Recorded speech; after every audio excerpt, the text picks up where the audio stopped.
Before we start, I would like to ask all of you to watch a video that I tried to compile, which gives an overview of actually a lot of robotics demos that dealing with deformable objects. So it's here.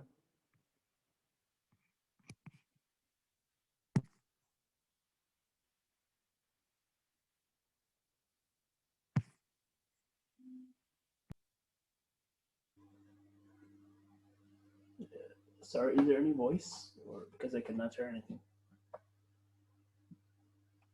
No, I can mute it. I think now it should be okay. There's probably some sound.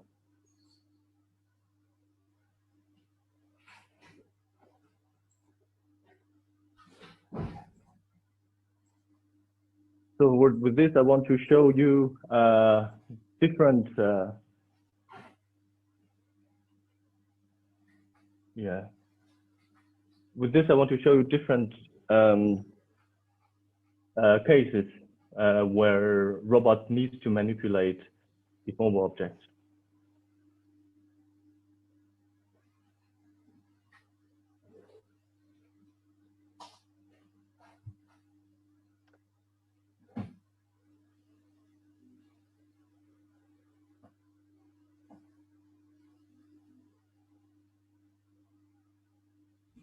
Yeah, I just muted the sound, so because sometimes it probably could become noise. Please, guests, mute yourself. If you're attendees, please mute yourself.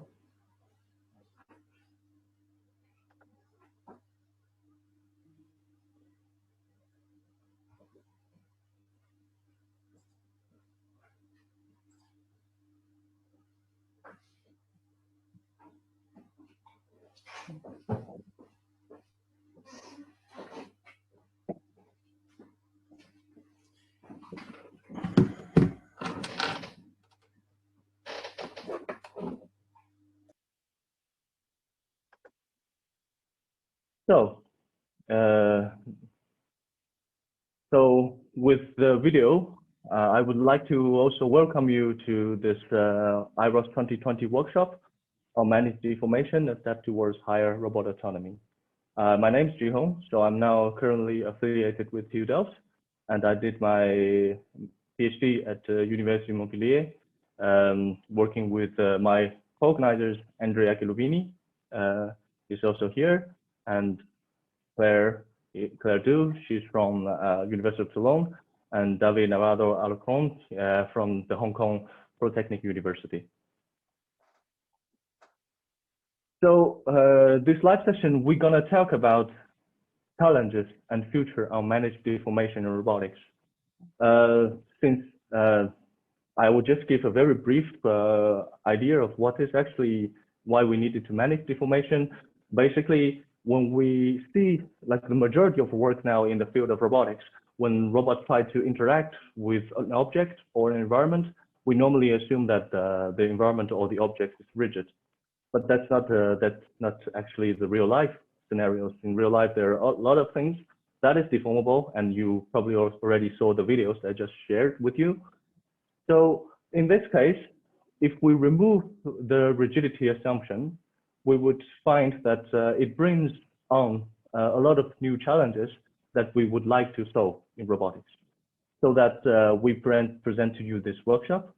And so for today, joining our panel members, we have Farshid from UT Austin, Dmitry from University of Michigan, Jeannette from Stanford University, and Fanny, probably she has some, probably she will not join, but we wait for if she will join or not.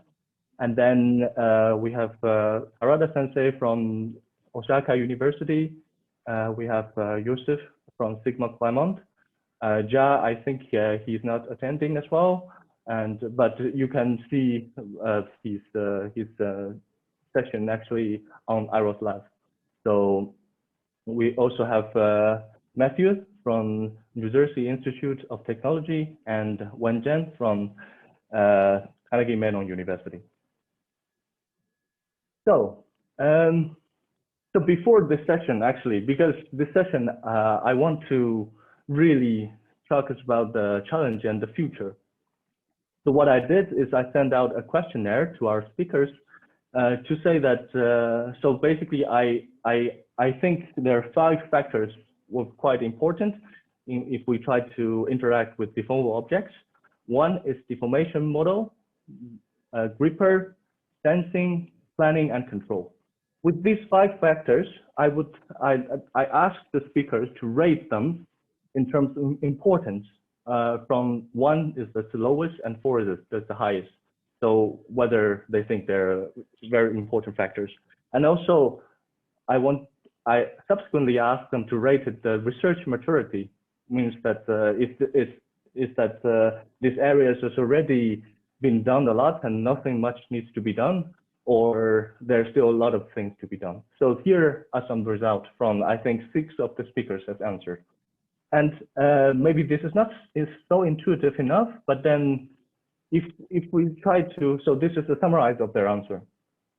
Within these 5 factors, ideally in research, we would like to find the factor that is most important in solving the problem, but also that is not yet mature. That is, there's a lot of potentials. And clearly within these 5 factors, we have a winner, that is sensing. So all of the speakers believe that sensing is very important, but yet not very well, at this moment, not too much research has been gone into this field. So my first question to the speakers is that from this sensing, because we all believe that it's very important factors, we have different modalities. We have vision. I believe me and my co-organizers, we are mostly from the vision-based field. So basically we use vision to sense deformation, but also during there are also very important factors like force and tactile. And I know that one of our speakers, Wenzhen, she has this glue site, which is like a tactile sensor, but using the optic flow to try to estimate the surface deformation. So my first question is, with all these sensory modalities, so I would like to ask the question, what would be a good way to try to integrate the sensing modality for more efficient manipulation strategy or grasping strategy for deformable objects? So because you all think that this is important, so this is my first question, and I will now stop sharing, and if any of the speakers want to speak up, just please, or even the organizers if you want to have some idea on this.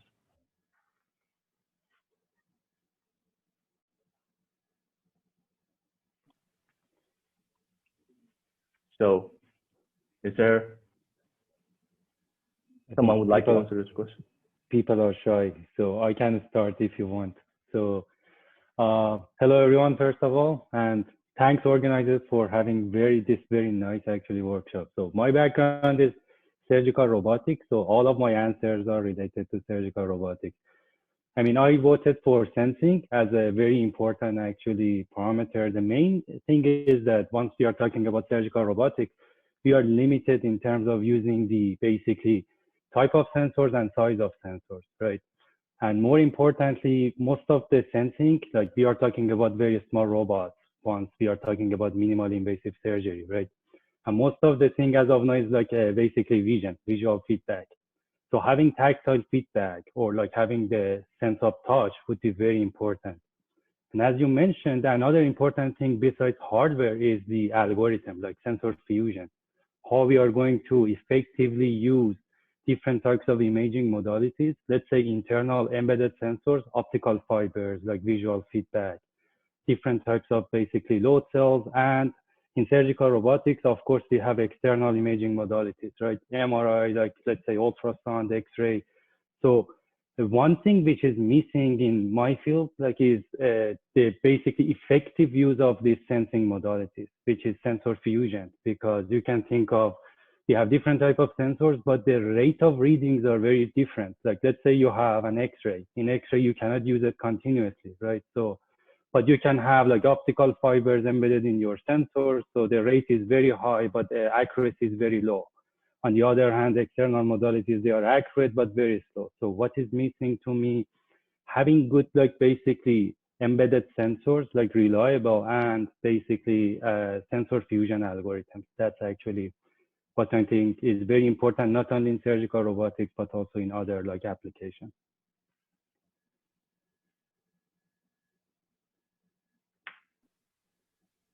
Yes, thanks, Farshid.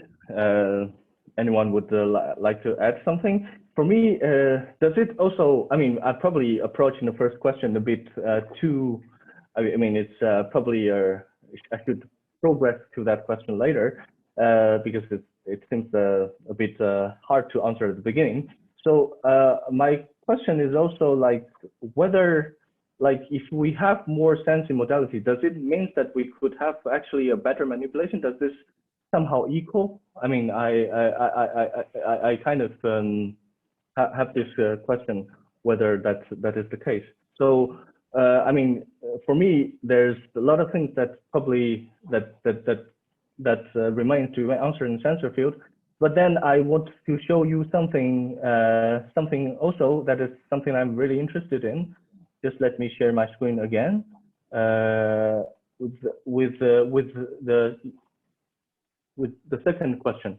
So basically, as we progress, we've seen a lot of with these days we see a lot of hypes on machine learning.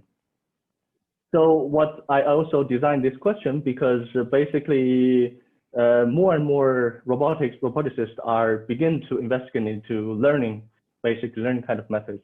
And the result I have, so basically my question is, do you expect the trend of using data-driven methods in this area to either increase, stay the same, or decrease? And I put this question, I thought probably it doesn't make sense because probably all the people will say it will increase definitely. But at this moment, I found actually there's one speaker who answered it will stay the same.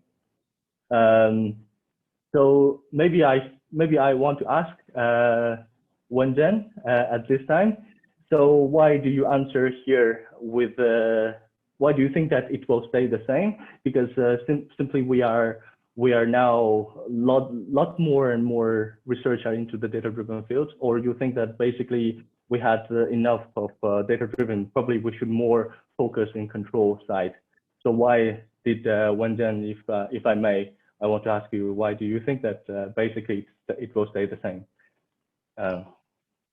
That's an interesting question. So firstly, I think the data-driven method has developed very well in the past several years. And also my experience is kind of limited to my field. So my work is on tactile sensing. So I make sensors and study how we or a robot can use tactile sensors to understand reach information on the contact situation, and also how to use that information for perception and manipulation use. So really in the past several years, I saw like lots of progress in the field, and very happy to see that there's lots of new things being possible now, which were kind of impossible in the past. But I also feel like there has been bottleneck as far as the part I have been working on is that how to get that used efficiently, especially for tactile sensing side. It's very expensive to collect data, and especially if we're working with a new sensor, like new sensor system. We have lots of data, but it's hard to get some model from those data.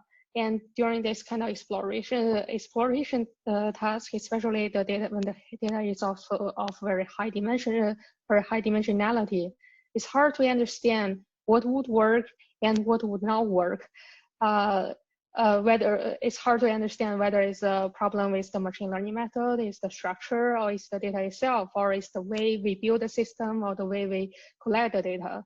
So I think like to get the field proceed.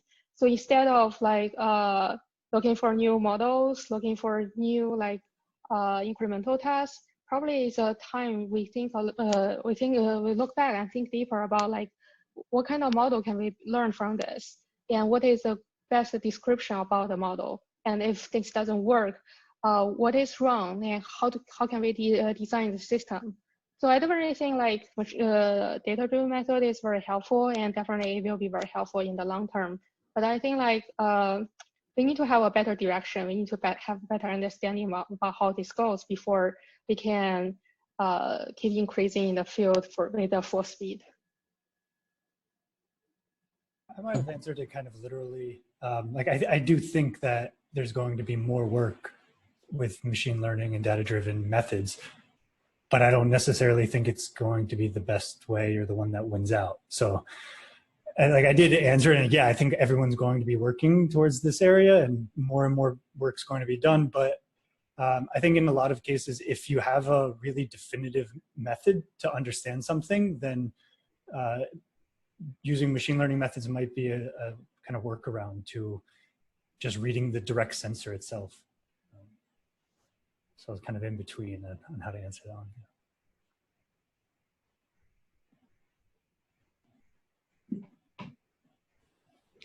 Yeah, I think that also there is another open question that when you are dealing with deformable object is how should be accurate the model we need for that. It's not sure for me. It's not clear for me that we need an accurate model for controlling the shape of an object. For me, this is not clear. So maybe just simple model can be enough for that, especially if you use sensor information directly in the control loop.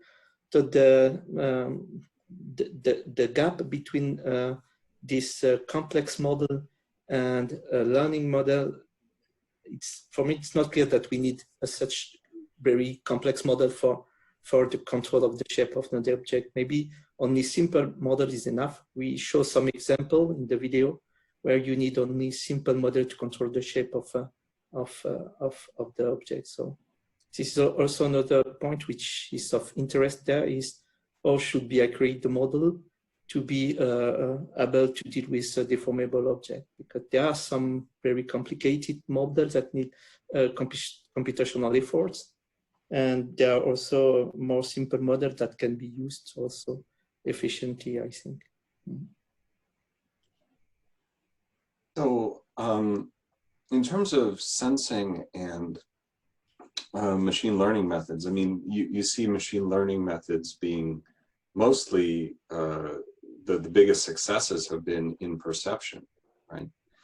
And so I think there is a role for them to play, at least in the perception side of the deformable object manipulation problem.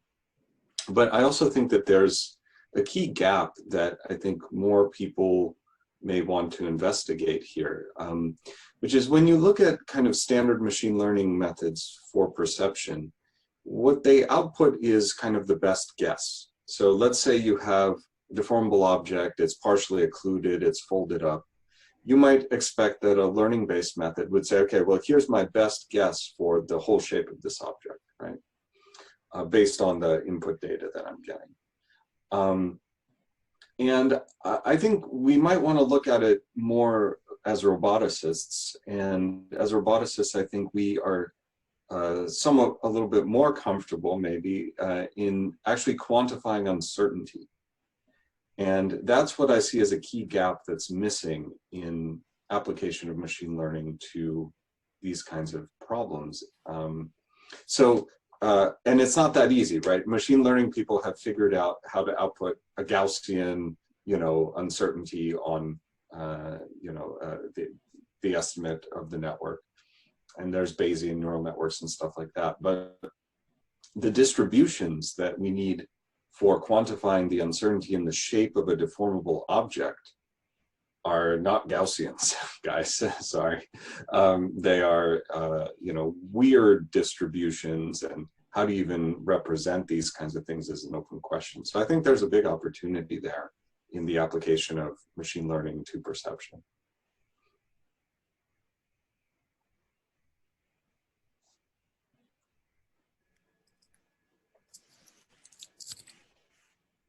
Thanks a lot for Dmitry.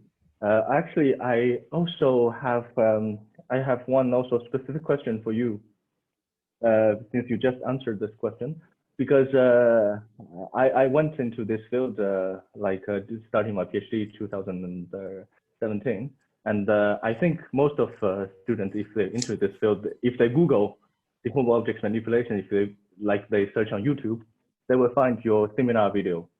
That is there at CMU. What matters for deformable objects manipulation? And I remembered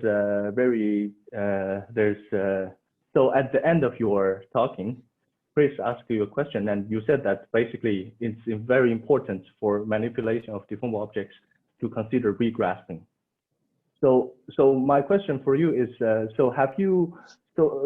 maybe I lost track. I didn't track all of your research work, but I think this regrasping still is a problem remaining until now. You still didn't approach this problem. So why that is so? What makes that problem very difficult? Or you already have some result on this? So this is something I want to ask, because also for me it's very important to consider regrasping for manipulation of deformable objects. Yeah. Well, that's a great point. I guess you poked at a sore spot in my work, that we don't do much regrasping. But there are people doing regrasping, like Jeannette, I think, in her recent paper, showed regrasping of a rope and moving it around. There's some people at Berkeley that also do this kind of thing, where they regrasp a deformable object. But let me say why it's give myself a little permission to be not tackling this problem. And that is, I'll make an excuse that's actually really hard in the context that I'm looking. So a lot of our work is, we're actually holding a deformable object with two grippers, and we're trying to fold it, or we're trying to move it between obstacles like a rope. And there, regrasping is a little tricky, because as soon as you let go, the thing falls down. And then you have to kind of hunt for it and find it. And we have a lot of obstacles in some of the work that we're doing. And so actually getting your gripper down there and picking it up is tricky. So that's not a great excuse. We should tackle this problem, you're right. But currently, I think we're still pushing on some of these more basic perception, control, and planning problems that need to be solved, no matter if you regrasp 1,000 times or never, right? So, there's plenty of work to do on multiple fronts, and yes, you're right, we should do more regrasping. Yes, thanks a lot for the answer. Yeah, I am just very curious to know, because it's been pondering in my head for a long time. And yes, first of all, I think I forgot to mention something, is that so after some time, I think all the guests, the attendees, you can also ask questions in the chat channel. So if you want, and then we will distribute sometimes for the speakers to answer your question as well. I think, yeah, that's something I forgot to mention. I think, yeah. Okay. I have a follow-up question, if it's okay. Yeah, sure. Please, please be interactive. Yeah. So how do you consider the extent for grippers in this manipulation test? So I think one of the questions here was the advancement of grippers themselves. And I think it's a kind of two-part question, right? One side is from a human perspective, how much does the robot manipulation need to be able to act or mimic like a human hand already does, especially in the context that we were just talking about for regrasping? And then two, how did you see the limitations or advancements or leftover work for grippers themselves in the role of deformation? Because it seems like it's not that hard for me to hold a rope and then regrasp it with my hand while I'm holding the other end of it. But then you're saying this is a really complex thing. So is it because the grippers are not good enough in order to do the regrasping or to hold it in the correct position? Or is it a different reason altogether? Well, I'll just say what I think. First of all, I would just want to say that I haven't spent much time designing grippers. We've done some of it. We've designed some rigid ones and some soft ones, but I wouldn't call myself like a great expert in this. So I'd kick it over to people who would know more there. But in terms of the requirements for the gripper, would it make regrasping easier? So at least in the context of my work, I think of regrasping as something you do when you get kind of stuck in the current way you're grasping. So I'm trying to manipulate this rope, and it's caught on some obstacle or something, and I can't get it out very easily without regrasping. So that's when I, in my work, would regrasp. And usually that would mean a drastic change in the grasp position. So I'm not just like adjusting my grasp a little bit, like doing some in-hand manipulation. I'm actually going to put down this part. I'm going to go to a distant part of the object and grab that. So that's the way I think of regrasping in my work. Other people may not have that same approach. And so in that context, the gripper is not hugely important because I'm making this big move. So it's not something I could do within my hand. And usually making that big move would involve dropping what you're doing, right? And that's, to me, that's the dangerous part. If there were no gravity, right? If we were in space, so anybody here work on manipulation in space, man, I envy you guys, right? I could just let go, the thing would just float there, undulating beautifully, and then I could go and grab whatever I want. But on Earth, when you let go, things collapse into a pile, you get tons of self-occlusion, and if you try to grasp a specific point, what you risk is actually grabbing way too much stuff, right? Because let's imagine it's a cloth, it's all folded on itself, right? So you try to grab a point, you actually grab, 2 layers of the cloth. So those are the issues I see. Having fingernails on a gripper, just one idea, for the purpose of grasping, if you can control them really well, no flopping around. Okay, I need fingernails that I can control really precisely to get under sheets. That would be super useful. But otherwise, I don't have much to ask for grippers. Hope that answers the question a little bit.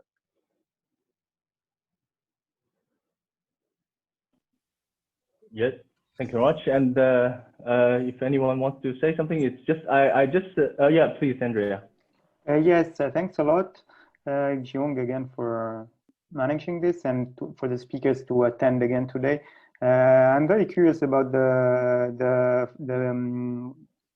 poll you ran at the end of last week and the result on sensing. If you can again discuss a bit about this, because it seems indeed that sensing came out as the main bottleneck for these tasks. So I don't know if someone can give some more insight on why sensing is so, it seems so much the hard part. And is it just specific of the deformable objects, or is it something the persons answering the poll think about genetic manipulation? Which aspect of sensing is really not sufficiently mature nowadays? Maybe I can comment to that one, that question. So I definitely said, I was one of the people who answered with like, yeah, it needs a lot of work. But I do think it depends on the task, right, of what you want to do.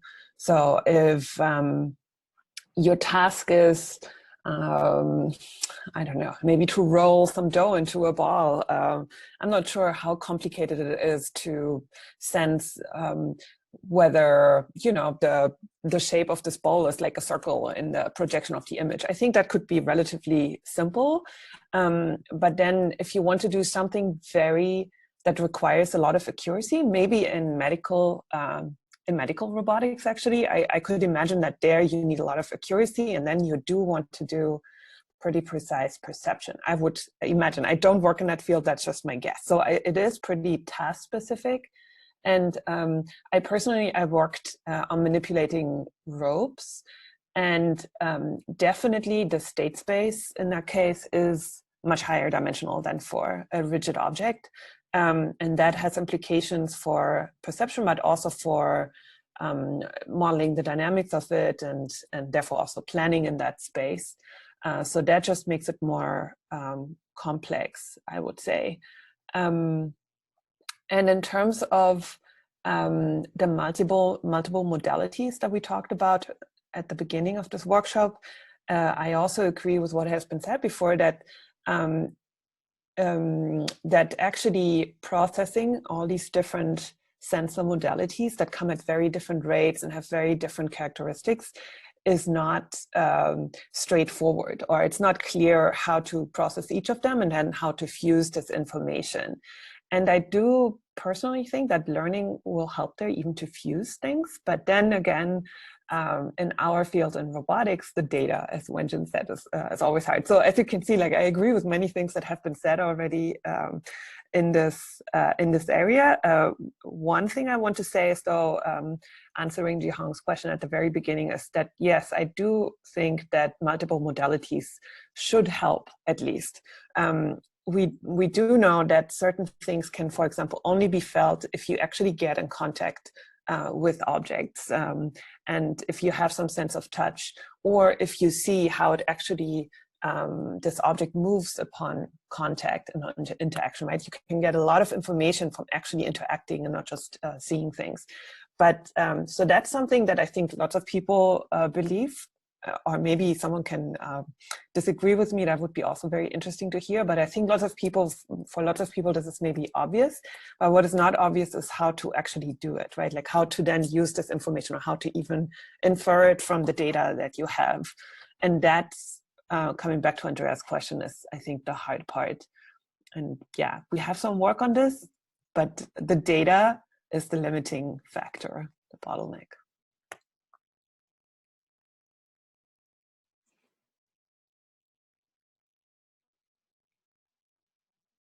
Claire, I see Claire raising her hand.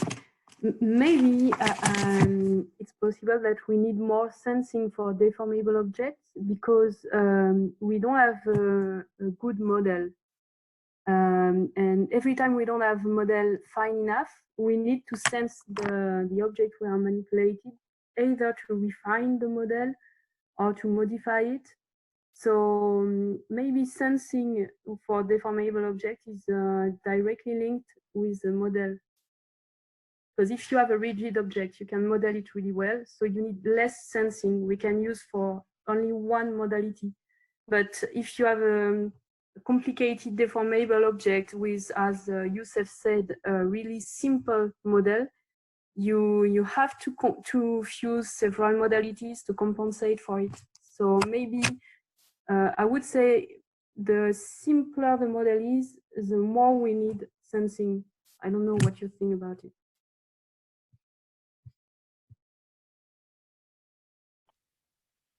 Yeah, I guess, actually, sorry, go ahead. No. Should I? Okay. Yeah, so I think the simpler the model is, the more approximate the state of the real object is through that simple model. And therefore, the more uncertainty you have about the actual state and maybe how it's going to behave when you interact with it.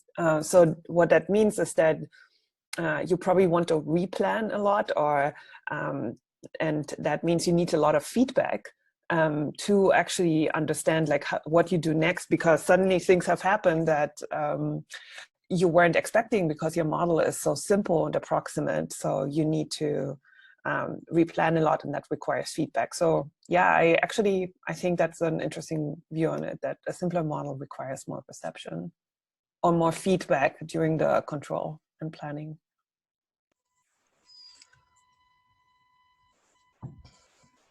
Yes, I have a question, Jihong, if you allow me. So yeah, well, first of all, thank you everyone for attending tonight for me. So just scrolling right now, I see, we have a lot of people, and I even recognize some names from people publishing in this field. So I now pose a question for all of us. Say, if we have to propose some soft object manipulation benchmark task, which one would you propose? How would you propose it to do? What are the things you will assess to really compare it? Can anyone, from all the many people that we have here, including the guests, how would you propose a benchmark task for soft object manipulation? Is it time to do it now? Anything?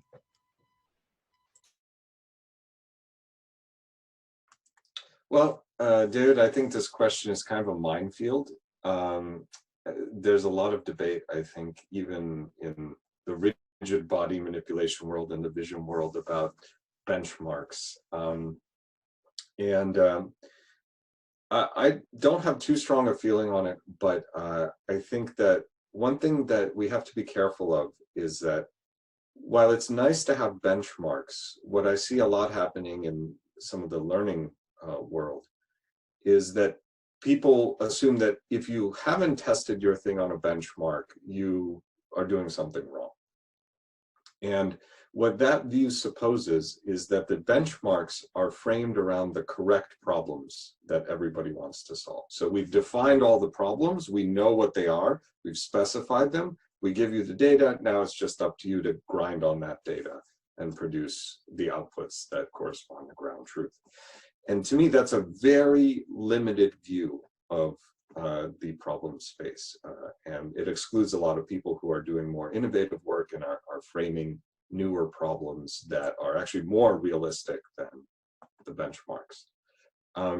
So anyway, that's my one cautionary note. I think it's good to have them, but it's also good to diverge from them and innovate, because often what I find is we're not solving the right problems. We've defined inputs and outputs that are actually not realistic. So just wanted to throw that in. Yeah, in my side, I completely agree with you, Dmitry. I think too that this is very difficult to have a common, because the variety of the application in deformable object is very large, and it's complicated to summarize in one objective, one goal. So it will be very complicated to define a correct, in a correct way, this benchmark, I think. And there are still many challenges to rise before this. I think we are not in this state of having something which can be used by the whole community for that, I think. So I agree with Dmitry for this. In this analysis of this.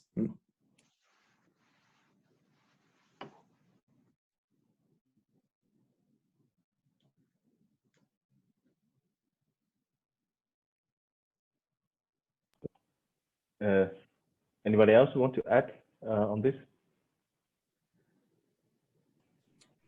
I think, yeah, I agree with Dmitry in that sense. I think maybe this point is more to say that there has to be different types of benchmarks for a variety of scales and applications. Because I think a lot of the conversation's already been around, you can't have a surgical requirement for perception when you're trying to put a door on a wall. You know, or like a window, and I'm from architecture and design, right? So that's kind of my examples. You can have deformable things where it's okay if it's off by a couple millimeters, but if someone's doing heart surgery, hopefully you're not off by a couple of millimeters. I think there could be some interesting ways to approach it where you look at what people are able to do with deformable objects and different deformable tasks, and maybe from rehabilitation communities, there's ways that people will score someone's ability to work with an object. I think one of the stroke rehabilitation assessments is folding a towel. And then they measure how far you're off from folding the towel, how accurate it is in terms of your shoulder angles. So I mean, these are human scales, but there could be ways to apply and say, well, we know people are able to do this type of task, and these are the challenges that they have with them when they're dealing with their own motor control. And then start as a basis for what types of things robots could be able to do. And if we're talking about what robots can do in the real world, if we're taking already existing human tasks and saying, ideally, a robot would be able to supplement this work, then making those as some of the benchmarks. And I agree, they wouldn't be all encompassing, but it could be a way to start it. So maybe I can ask the question that David asked in another way. So maybe David's asking, what is the challenging task that if we do it in basically deformable object manipulation, you are proud of, let's say? Because you know that most of the work, the video was very nice, So mostly we are thinking on basically shaping the rope or basically manipulating the object. But in real world applications, to me, it's like actually much harder than that, right? Maybe we are just focusing on simple tasks to me. I mean, it's pretty hard, I know. So what is the work that basically we can say is common between different fields? Let's say surgical robotics, like manipulating like basically different objects.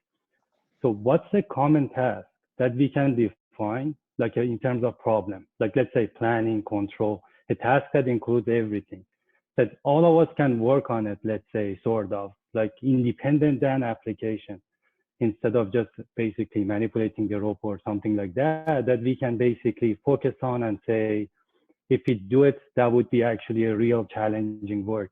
We know that rigid body manipulation, people have done a lot on that, let's say, and then you're working on details, sort of. So how, I mean, and we are far before, like behind that basically in terms of development. So what's the next task in terms of challenging? Basically, if you want to say this is challenging, what is that task, you think? I know that it's just perception. We have different subcategories, but what do you think, I mean, would be very challenging or hard from your perspective?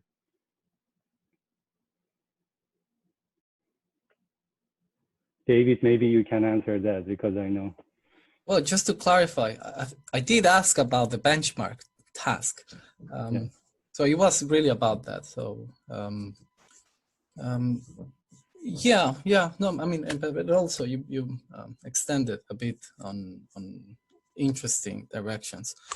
Oh, you now posed a question to me. I mean, you know, I also agree with what Jeannette say. I agree with Jeannette that she agrees with Dmitry. But my feeling is that eventually, and probably not too long from now, someone will come and will try to propose, you know, whatever that is, whether it's acceptable or not. I'm seeing already the paper, you know, benchmark for, I don't know, folding a tower or doing, I mean, which is really hot topic right now, like assistive, you know, clothing or dressing, helping someone to do that. But it is going to come. So that's what I'm, you know, like really questioning. I have also shared your feelings on that, but that's why I ask you, what is the, in your view, something that can be like proposed as a simple across probably various applications that you can use to assess, say, the dexterity, the capabilities of a system. But anyway, yeah. I mean, that's it. It's just, you know, some idea, recurrent thing that I had in my head that I think someone is already thinking of this. But yeah, anyway.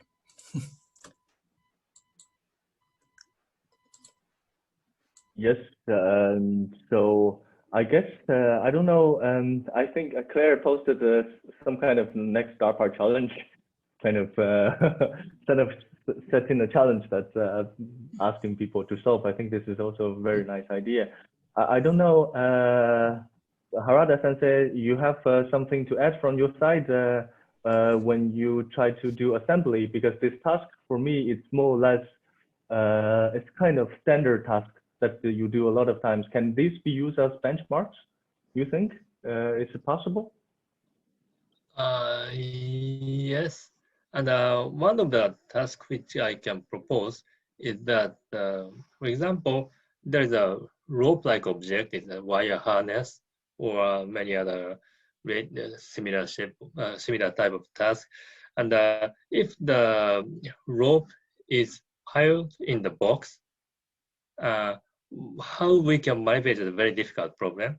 And we have to correctly sense the pile, and then we have to recognize the configuration of the rope, and then we have to plan the manipulation strategy of the piled rope. I think that it would be a good challenge, and that would be some kind of a benchmark task, I believe. Yeah, I think I would also agree with that, that is an interesting challenge. And maybe some of you are aware of this NIST challenge. and there are like different NIST boards. So the first one is, for example, for assembly of different plugs and gears and things like that. But there's a third one that is actually on wire, kind of similar to wire harnessing, where you have to route a cable through a bunch of routes. So I think that's an interesting challenge. But I want to come back to what Dmitry said, which I think is, or okay, I don't know, I don't want to put words into your mouth, Dmitry, but what I think is like, like look just at the video that you've compiled, Jihong, right? There are so many different tasks in deformable object manipulation. Like when I watched your video, it actually blew my mind what kind of complex tasks are out there. And that's why I'm kind of doubting that there's this one benchmark. But I think also David is right that there will probably, someone will propose it. But what I'm seeing in robotics is that these benchmarks typically don't really fly because it's it's a closed loop task, right? It's different from computer vision or machine learning, where people are not really interested in real robots. If they have a closed loop system, they do it in simulation. It doesn't really matter if this, like Mujoko, nobody cares if this transfers to the real robot. You know, like whatever you learn in Mujoko is not going to work on a real humanoid. But it doesn't matter for them. But for us, it matters. But it makes these benchmarks really hard to do, I think, because yeah, everyone has a different robot, everyone has a different environment, even the sand that you manipulate might be different, right? So I don't know. It's such a big variation, and defining a benchmark is almost a little sad, of like focusing all the brain power in this Zoom room onto this one task. It's actually much more inspiring to see the broad variety of things that can be done in deformable object manipulation. So that's specific to deformable object manipulation, but even in manipulating rigid object, nobody has agreed really on a benchmark, right? I would say this is like a recurring discussion at any kind of benchmark that we have. Yeah, Jen, I totally agree with what you're saying. I just want to add one more thing that may be kind of another way to look at it from the rigid body manipulation world, which is some people got together and they created what was called the YCB Object Set, Yale, CMU, and Berkeley Object Set. And so what it is basically Aaron Dollar met me in a parking garage and he gave me a tub of objects that were like, you know, boxes you get at the store and things you can buy on Amazon, whatever, of different shapes and sizes. And they digitized these objects. They had CAD models of all of them. They had texture maps of all of them. And there was an idea to build benchmarks around these, but to my knowledge, that never really happened. But having common objects actually was kind of a big deal, and we still use them in the lab today. So we benchmark we don't benchmark, but we test our perception system using these objects. We test some manipulation algorithms using these objects. And it's just nice to have this common set of objects. What you do with them, you can be very creative, but at least there are some objects. Now, of course, it leaves deformation completely out, right? But there might be a way to just distribute deformable objects to people and say, hey, you know, here's some objects, go sense, go manipulate. That might be a lot of fun.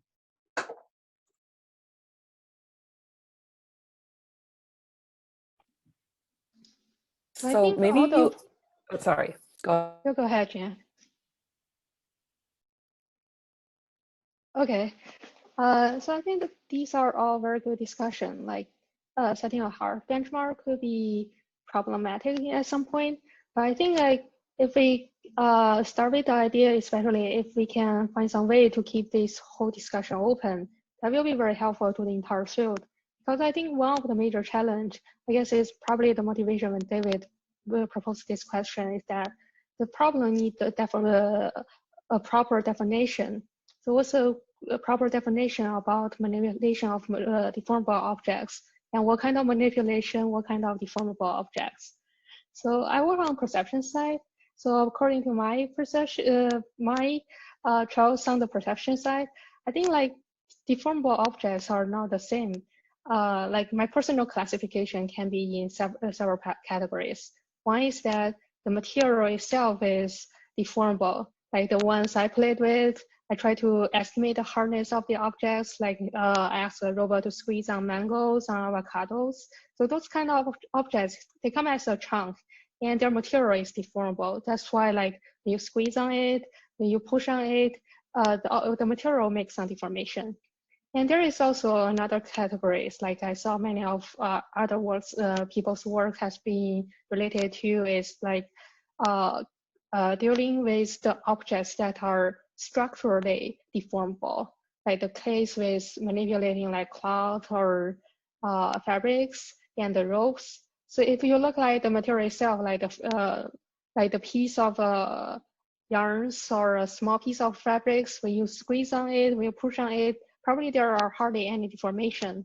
But if you make it as a big structure, according to the structure design, the entire thing is will deform. And another case might be the combination of the two. So I saw some case like probably squeezing a big sponge or some silicone tube or something. Like the material is kind of deformable, but overall the deformation is also based on the structure a lot. So I think if we can use this opportunity, such either we call it a benchmarking or just like not strictly using that name, so that it pose like less constraints over what the other people are doing. So we can help to better define this question, like what kind of objects are we worrying about, and what kind of manipulation are we thinking about.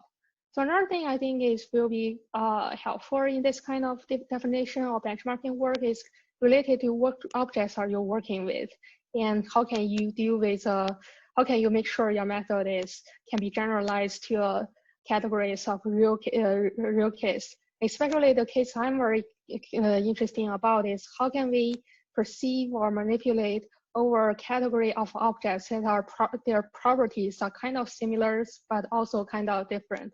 So I guess like many of you, for example, if you're working on clothes or other things, you want to make sure your methods can work with like very thin and very flexible clothes, like some summer clothes, but also probably you want to test your algorithm and the frameworks on some rigid and thick clothes, like the winter clothing. So, but how can we understand, how can we define a range of a range of objects that falls in these categories? Their modeling seems to be kind of similar to human, but also kind of pretty much different in the other ways. I think that is a good question to think about. So I agree with Dmitry about mentioning the case example of YCB data set. So I think that is a very great example. It's like trying to help the community to define the question and build some general model that people can refer to without like every individual spend lots of time to test the properties or test the ground truth of those individual objects.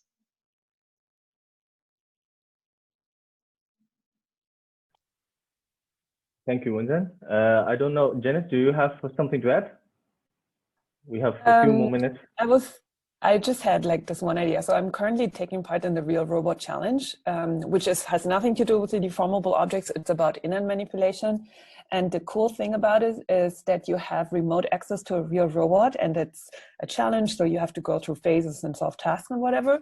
And I was actually wondering, because of the difficulty of having the same hardware, the same sensors and all of that stuff, maybe one thing that could be done is to suggest either to create a similar challenge for deformable objects, or to contact the organizers of this challenge, which happens to be my former colleagues at the MPI for Intelligent Systems, to introduce some deformable object manipulation tasks. That could be cool, I think.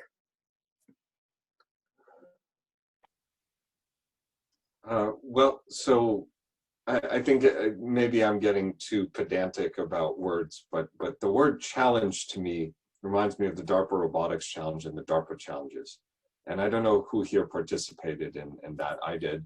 And the way Painful, you win a challenge, the way you win one of these previous challenges, at least, is you hack, okay? You don't do principled things, you don't write sophisticated algorithms, you use your human intuition and you put it in the computer and you hack. And that, hey, you know, guess what? That's an effective strategy for a lot of engineering, right? So could we frame a challenge that rewards research innovation or algorithmic innovation or whatever you want, instead of just like, oh, I'll just write some code. Any code will do as long as I can win, right? So yeah, so I completely agree with Dmitry. The challenge itself, the word challenge basically implies you want to win it, right? No matter what.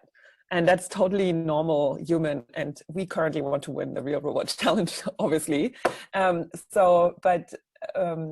But still in the previous challenge, what I've seen is, yes, a lot of hacking and exploiting the boundary conditions, but there are always some bits and pieces that are actually useful, right? That come out as like, oh, this actually made a difference. That kind of idea or insight makes a difference. So I was part of the DARPA ARM challenge, like tangentially actually, not like in the center of it.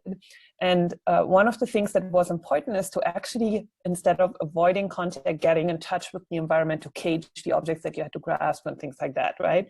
And I think other teams had the same similar idea, like Drew Bagnall's team back in the time had actually a similar strategy, and that was just key, right? And so these are the little things that come out that stick. While yes, there's a lot of hacking, and maybe something like this could happen as well with a challenge for deformable objects, right? But you know, it's definitely not perfect. I completely agree with that. Okay, thanks. So thanks, Jeannette, and thanks all of you for coming for this very lively discussion. I really enjoyed later with this benchmarking ideas, and also I think the conclusion is this. For me, I think basically the main question we want to solve in deformable objects now, for us, it's the sensing problem. And the sensing problem, it's making very hard for robotics. So it's also because the data is somehow not so easy to acquire, and so the data limited. Also the sensing strategy, and also there's no very clear way if we can merge those. How can we merge these sensing modalities to form a good manipulation strategy? I think this is very clear. And for benchmarking, I think this is very nice discussion, and I would like to see at some point there's some challenge that comes with, first of all, the manipulation of deformable objects, and also trying to promote innovative research instead of trying to hack and win.